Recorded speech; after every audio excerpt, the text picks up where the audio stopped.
The gifts were wrapped in gold paper and lined across my parents' fireplace like trophies. Each tag had a child's name written in my mother's. Careful cursive, except for my kids. At first I thought maybe she'd forgotten to bring the last 2 boxes out from the hallway. But then Dad raised his wine glass and smiled proudly across the Thanksgiving table. "These," he announced, "are for the kids who made us proud this year." The room filled with applause, forks tapping plates, my sister pretending to wipe tears from her eyes while her son tore into a brand new gaming console. My daughter sat frozen beside me, fingers tightening around her napkin. My son stared at the empty space beneath the fireplace mantle like he was trying to solve a puzzle no child should ever have to understand. Then my nephew smirked. Looks like they didn't deserve one. Nobody corrected him. Not my mother, who had spent years comparing report cards. Not my father, who funded my sister's business failures while criticizing every decision I made. Not even my sister, whose smile spread slowly as poison. The sound in the room changed after that. The laughter grew distant, muffled beneath the roaring pressure building inside my chest. I looked at my children and saw the moment something innocent cracked inside them. My daughter blinked hard, refusing to cry in front of everyone.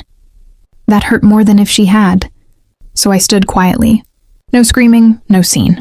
I helped my son into his coat while conversations awkwardly stumbled around us. Plates clinked. Someone coughed. My mother finally noticed. "Oh, don't be dramatic," she said lightly. "It's just a little reward system. A reward system for children at Thanksgiving." I looked directly at her, then at the pile of expensive boxes glowing beneath the firelight, like proof of everything rotten in that family. "You made your point," I said calmly. My sister laughed under her breath. Sensitive as always. I gathered my children and walked out into the freezing dark without another word. Behind us, the front door closed against the warmth, the laughter, the family I had spent 38 years trying to earn. The drive home was silent except for the windshield wipers scraping against sleet. My son finally asked the question I knew was coming. "Grandma doesn't like us?" I gripped the steering wheel tighter. "No," I answered carefully. "Grandma likes control." When we got home, I tucked both kids into bed early. My daughter tried to act normal, but I caught her wiping tears before turning toward the wall. That was the moment my decision became permanent. I walked downstairs, opened my laptop, and pulled up the folder I had spent years building but praying I'd never need. Bank transfers, property documents, emails, screenshots, signed agreements, every favor, every lie, every secret. Then I sent one text into the family group chat. "Don't bother inviting us again. We're not your family joke. Your present will arrive soon." Within seconds, my phone exploded. Mom, Dad, my sister, calling again and again. I'm the oldest child in my family, which meant I spent most of my life being treated less like a son and more like unpaid insurance. When my father's hardware store nearly collapsed 15 years ago, I emptied my savings to help keep it alive. When my mother needed surgery, I took extra contracts and drove her to every appointment myself. And when my younger sister, Rebecca, burned through another business loan, chasing one failed, opportunity after another. Our parents called her ambitious while calling me stable. Stable was their favorite word for me. It sounded like praise, but it really meant useful. I was the reliable one who fixed things quietly while everyone else collected attention. The one who stayed late cleaning after holidays. The one who got practical socks while Rebecca received vacations, jewelry, and startup checks disguised as support. Over time, I learned something dangerous about families. Favoritism becomes invisible to the people benefiting from it. My children grew up noticing it too. Smaller birthday gifts, forgotten invitations, conversations interrupted whenever they spoke too long about their achievements. My son once won a regional science competition, and my father changed the subject halfway through dinner to brag about Rebecca's son making junior varsity basketball. Still, I tolerated it because I believed endurance kept families together. But Thanksgiving showed me something I couldn't unsee anymore. They weren't accidentally excluding us. They needed us beneath them. The signs had been building for years, quiet enough to dismiss individually but impossible to ignore once they formed a pattern. At family dinners, my father always seated Rebecca beside him while my kids ended up squeezed near the kitchen doorway, balancing plates on their laps whenever extra guests arrived. My mother would beam at Rebecca's son for average accomplishments, then respond to my children's achievements with distracted smiles and phrases like, "That's nice, sweetheart," before turning the conversation elsewhere. It was never loud cruelty. That was what made it so effective. Rebecca mastered the art of polite humiliation. She'd compliment my wife's dress before asking if it was one of the cheaper online brands. She'd laugh softly whenever I talked about working overtime, saying, "You've always been comfortable settling." Settling, as if stability were weakness. I started noticing the looks during holidays, the quick glances exchanged between my parents whenever my children spoke confidently about college plans or future careers. My father especially hated confidence he didn't control. He preferred gratitude, silence, dependence. The week before Thanksgiving, my mother called to explain the dinner would be smaller and more intimate this year. Yet social media later showed extended cousins, neighbors, and Rebecca's in-laws all invited. My children saw it too. My daughter stopped asking if Grandma liked her artwork. My son stopped trying to impress Grandpa entirely. And somehow, that hurt worse than the insults themselves. The calls kept coming long after midnight. I ignored everyone. Instead, I sat alone in the dark kitchen with my laptop open, the only light coming from the screen, and the fading glow above the stove. Outside, sleet tapped softly against the windows. Upstairs, my children were finally asleep. For years, I had protected my parents from the consequences of their own decisions. That folder on my computer proved it. 3 years earlier, when my father's store faced tax penalties from creative accounting, I had quietly loaned him money through a private agreement so the business wouldn't collapse publicly. When Rebecca's boutique failed, my parents begged me to co-sign refinancing, paperwork against a small commercial property they owned. I agreed, but only after insisting every document be legally recorded. They assumed I would never use any of it, because I never had before. At 1:12 a.m., a voicemail finally came through from my father instead of another angry call. His voice sounded different, less confident. "You need to calm down before you do something stupid. Not what happened tonight was wrong. Not your kids didn't deserve that. Just fear." That was the moment clarity settled over me completely. They already knew exactly what they'd done. And deep down, they knew I'd spent decades quietly holding together parts of their lives they couldn't survive without. Thanksgiving hadn't created the betrayal. It had simply removed my last excuse to keep tolerating it. By sunrise, my anger had cooled into something far more useful. Clarity. I've worked as a financial compliance consultant for almost 12 years. Most of my career involves cleaning up messes quietly before regulators, banks, or attorneys get involved.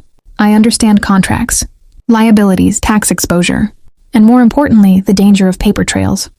People assume nobody will ever examine closely. My parents never respected that part of my life because it wasn't flashy. Rebecca called it spreadsheet work, but boring work teaches you where people hide their desperation over coffee. I reviewed every signed agreement connected to my family, the store bailout loan, the refinancing paperwork, the private transfers I'd made over the years to stop foreclosures, cover debts, and settle overdue vendor accounts before lawsuits could happen. Everything was documented. Every promise, every signature. The biggest mistake my father ever made was assuming loyalty erased accountability. By noon, I contacted my attorney and instructed him to begin formal collection proceedings on the outstanding private loans. Nothing illegal, nothing emotional. Just contracts finally being enforced after years of extensions and verbal excuses. Then I made one more call to the regional business supplier my father depended on heavily. Years earlier, I had personally guaranteed part of his credit relationship to help keep inventory flowing during a financial crisis. That guarantee ended with a single signed withdrawal form. I submitted it quietly, no threats, no dramatic confrontations, just the careful removal of support they had mistaken for unconditional love. The fallout began slowly, almost invisibly. 3 days after Thanksgiving, my father's supplier reduced the store's credit line. Without my guarantee attached, their risk department reassessed everything. Inventory shipments stalled first, then overdue balances surfaced. Vendors who had once been patient suddenly wanted payment schedules in writing. Panic spreads quietly in businesses before it becomes public. I knew that better than anyone. Rebecca called me the following Friday while I was helping my son with homework. Her voice carried the brittle confidence of someone trying not to sound afraid. "Dad says you're overreacting."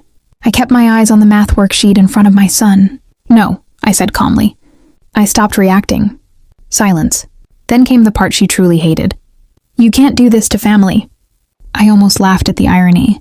For years, they had depended on my silence because they confused restraint with weakness. They thought humiliation had no cost as long as it happened, privately around a dinner table. But contracts don't care about family narratives. 2 weeks later, My attorney formally requested repayment schedules on every documented loan. Nothing aggressive, just lawful enforcement.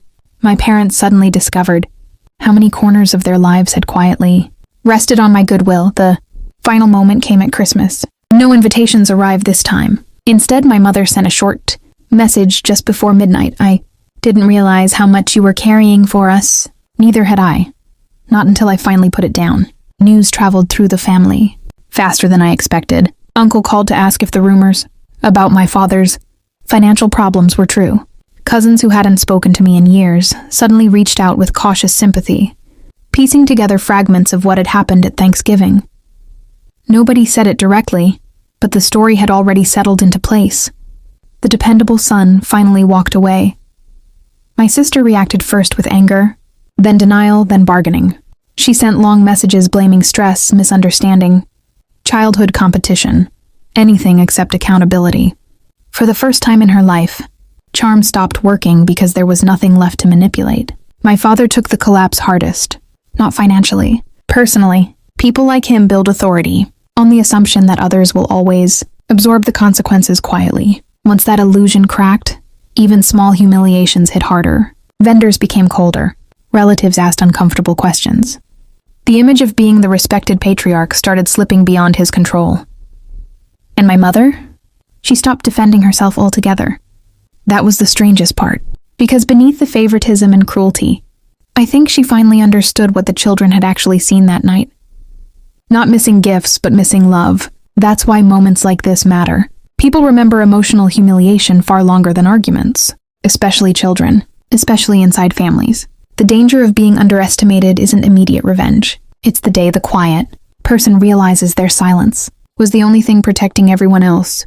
Spring arrived slowly that year. The first warm evening, my daughter hung her artwork across our living room without asking whether anyone wanted to see it first. My son started talking excitedly about science competitions again. Little by little, the tension they carried after Thanksgiving disappeared from their shoulders, and I realized something painful. Children heal faster when they're no longer forced to earn love. I stopped waiting for apologies that sounded perfect. My parents eventually sent careful messages, asking to move forward, but none of them addressed the damage directly. Maybe they couldn't. Some people spend so long protecting their pride that honesty feels more frightening than loss itself. For once, I didn't chase reconciliation. Distance became peace.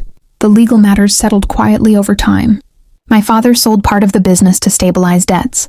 Rebecca downsized her lifestyle dramatically once family money stopped cushioning every mistake. Nobody collapsed. Nobody was destroyed. They simply had to live without treating me as the invisible foundation beneath their lives. And me? I finally understood the difference between kindness and surrender. For years, I believed enduring disrespect made me strong, but protecting my children from emotional cruelty required something harder. Boundaries without guilt. Sometimes revenge isn't ruining people. Sometimes it's refusing to keep saving them. The last Thanksgiving we spent together ended with silence at the dinner table. The first peaceful one afterward began with my children laughing in the kitchen,